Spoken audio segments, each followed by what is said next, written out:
morning, or depending on when you're watching this, good afternoon, good evening, or good night. My name's Ross, and I was always told I had a voice for radio. So today, well, it's time we had a look at that Noctowl deck.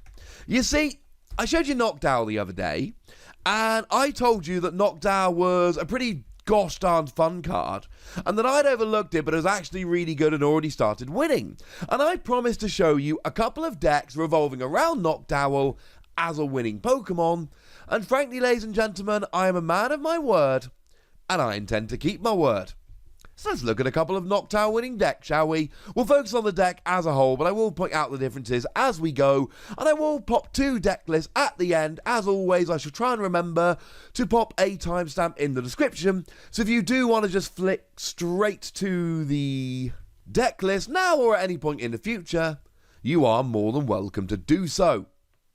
So anyway, ladies and gentlemen, Noctowl, what does Noctowl actually do? Well, Noctowl has a fairly underwhelming first attack, 2 energy, 40 damage, no.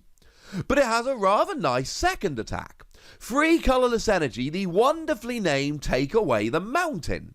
Choose one of your opponent's bench Pokemon, your opponent shuffles that Pokemon and all cards attached to it into their deck, and you shuffle this Pokemon and all cards attached to it into your deck. Oh. Yeah, that's pretty gosh darn nice, ladies and gentlemen. Now, one of the things that's amazing about this is triple acceleration energy. You see, triple acceleration energy pays its attack cost in one go. It's 3 colourless energy, and it can only be attached to evolved Pokemon, but Noctowl is, so we're good. The problem is that triple acceleration energy falls off at the end of your turn, and then you're kind of in a bit of bother. But don't worry, ladies and gentlemen, because Noctowl shuffles itself into your deck. Which means that before triple acceleration energy can be discarded, you shuffle it back into your deck, you save it, job's a good 'un. I know, right? So basically what you're doing is taking out your opponent's bench. And that is the hook of Noctowl. It is all about just wrecking your opponent's bench, making sure that they don't have any bench Pokemon. Sounds good. But can that be all there is? Well, no, ladies and gentlemen. No. You see, the other Pokemon that we have in this deck that is absolutely consistent between both the lists we're going to look at is Phione. And Phione in this deck is phenomenal. When it's on your bench, you can put it on the bottom of your deck and then have your opponent switch their active Pokemon. Well, it's the other way around, but you get what I mean. Now, firstly, this stops you decking out. Yes, your opponent can still drop a Belelba and Bryson Man, but generally speaking, this, unless they're playing something like that, makes you immune to decking out. But secondly, it makes your opponent switch. You see, you don't need to play stuff like Custom Catcher or Pokemon Catcher in this deck. You just need to play Phione. Because you're not actually looking, at least for a while, to knock out your opponent's Pokemon. You're looking to get rid of their best Pokemon. And as a general rule, they're going to have one Pokemon. They're going to be playing Pikachu and Zekrom, and they're going to have the energy on one of their Pokemon. They're going to be playing Reshiram and Charizard, and they're going to be using Welder onto one of their Pokemon. So you just get rid of them. Either it's already, by it I mean their good Pokemon, either their good Pokemon is already on the bench, you shuffle it in with Noctowl, they don't have a good attack now, or their good Pokemon is in the active, you make them swap with Phione, they put up something active you don't really care what, and then you shuffle their good Pokemon into their deck, they don't have a good attack next turn. Phione is often not great because your opponent can just retreat and put the same Pokemon up, but Noctowl gets rid of it. And that's the trick here. That is the hook of Noctowl. Unless your opponent has 2 good Pokemon ready to go, and most of the time they won't, you just get rid of their good Pokemon using Phione and Noctowl. It's pretty gosh darned awesome. Now, after that, what you really need is a Pokemon to smash. Because of course you can't just always get rid of their bench Pokemon. Sooner or later, you're going to need to deal with the active. So essentially your plan here should be very, very simple. have a Pokemon to smash when you've finally gotten rid of all of their bench with Noctowl. And the lists we've got actually differ quite wildly here. One of them plays Snorlax VMAX. And Snorlax VMAX is an awesome option here, because it's an evolved Pokemon. Now, I told you that I thought Snorlax VMAX would be able to use triple acceleration energy.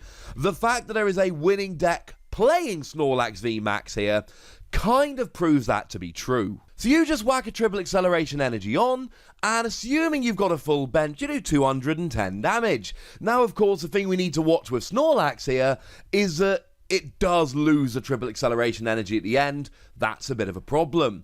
Although one really cool thing we do see with the Snorlax list is that they actually play Fighting Energy and Martial Arts Dojo, so that if you're behind on prizes, which bearing in mind a lot of the time you will be, with your opponent's going to steal a prize here or there while you're wrecking up their setup, you can do an extra 40 damage.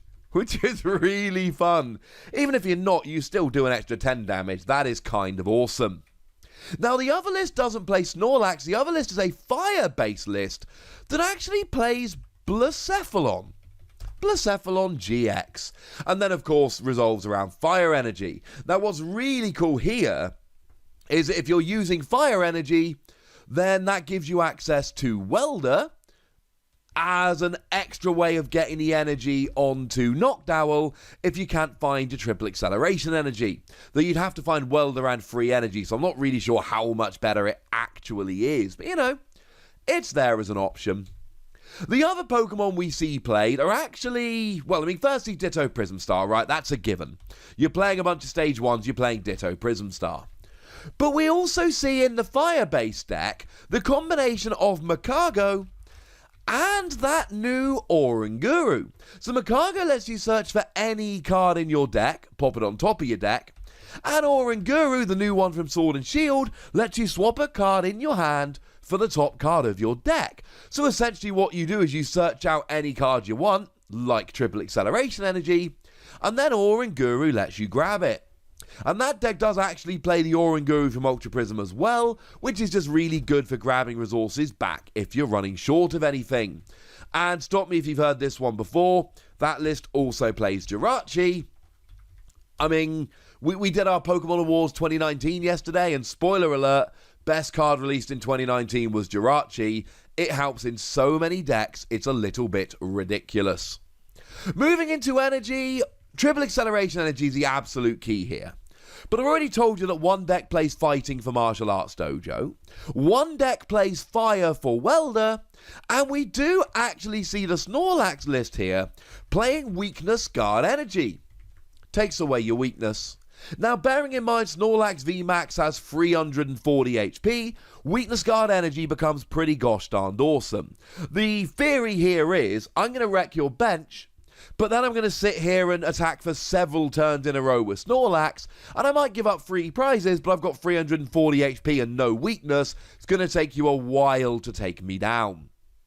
Now, moving into trainers, let's just mention that the Snorlax list plays buff padding. Of course it plays buff padding.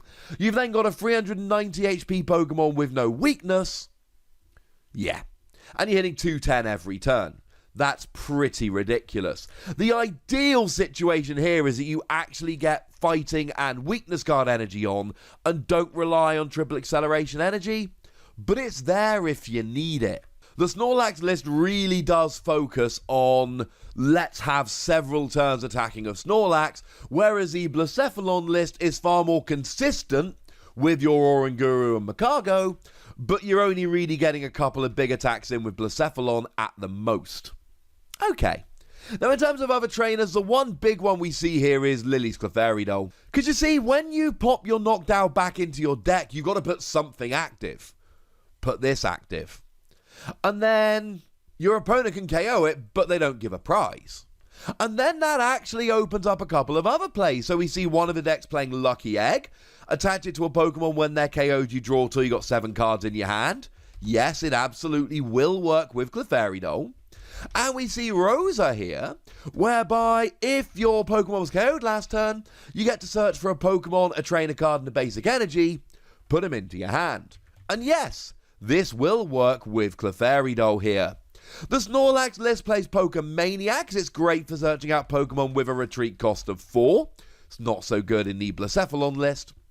Both the lists really like playing Quick Ball, which shouldn't surprise you. We got a lot of basic Pokemon that we need to be searching out here, though Professor Owl's lecture for searching out your basic Pokemon is also a really nice thing. Gives you a rather large advantage. Outside of that, it's largely what we would expect. No huge surprises, although we do see that the list playing Welder also plays Counter Gain, which is a really good option here, because if you're behind on prizes, a Counter Gain and a Welder will pay your attack cost very, very nicely on the Noctowl, which is pretty gosh darned awesome. Here is the Blacephalon list I keep telling you about. It's got Welder, it's got Makago, it's got the Oranguru. It really is more of a consistency with Blacephalon smashing occasionally. And here is the Snorlax list, which is a little bit more robust in terms of getting rid of your opponent's bench and then being able to sit there and absolutely tank with Snorlax. And nice to note that both of the lists are playing the promo Noctowl that I've had on the screen all video, rather than the regular art, which is just, it's not as good. Really, Noctowl, Fione are the key Pokemon in the deck, and after that you need something that can smash. There is a fair bit of room in the deck, as long as you've got your Noctowl, your Fione, your Clefairy, your triple acceleration energy. There are different ways to build this. But I'd like to know what you think, ladies and gentlemen. I'd like to know what you think about the deck as a whole, and I'd like to know whether you think the Blacephalon version or the Snorlax version is a little bit better. Let me know in the comment section. Go nuts, but do be nice, would ya?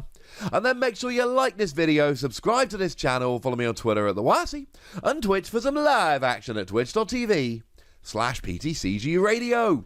If you want to support the channel, get some bonus podcasts and all that good stuff, head on over to patreon.com/PTCGRadio, where you can do exactly that. And please do make sure you're checking out youtube.com/WassyPlays, where you can find out about a whole bunch of games that don't even have any Pokemon in. But by far the most important thing, as always, look after yourselves till next time, would ya? Thank you very much for watching. My name's Ross, and you've been watching PTCG Radio.